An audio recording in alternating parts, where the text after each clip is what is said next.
Hello বন্ধুরা, সবার আগে তোমাদের জানাই শুভ সপ্তমীর অশেষ শুভেচ্ছা ও অভিনন্দন। দুর্গোৎসব মানেই আমাদের সবার মনে এক অন্যরকম আবেগ।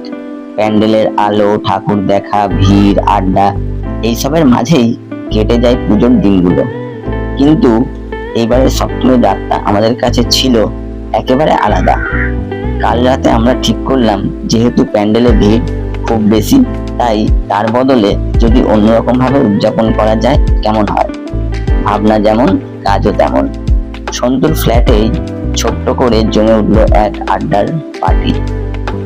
আমরা ছিলাম আমি, সন্তু, সৌরভ, তানিয়া, স্মৃতি, সৌরভের মেয়ে, বাসুদার ছেলে ডিঙ্কা, আর রিয়া ও কয়না। সবার হাতে হাত মিলিয়ে চললো প্রস্তুতি।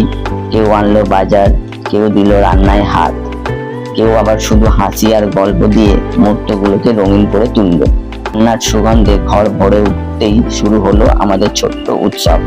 সবাই মিলে খাওয়া দাওয়া, একে অপরকে খাইয়ে দেওয়া, বাচ্চাদের খুনসুটি, এইসবের মধ্যেই সব কেমন যেন রাতটা কেটে গেল, টেরই পাওয়া গেল না। সারা বছরের জমে থাকা গল্প, হাসাহাসি, পুরনো স্মৃতি আর নতুন পরিকল্পনা সব মিলিয়ে সেই রাতটা হয়ে উঠলো একেবারে অন্যরকম। সপ্তমীর রাত, কোনো ভিড় ছিল না, ছিল শুধু আপনজনদের সঙ্গে কাটানো সহজ সরল কিছু মুহূর্ত, যা মনে থাকবে অনেকদিন।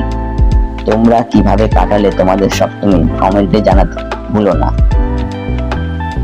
আর হ্যাঁ, আমার ভিডিও ভালো লাগলে লাইক শেয়ার করে পাশে থেকো।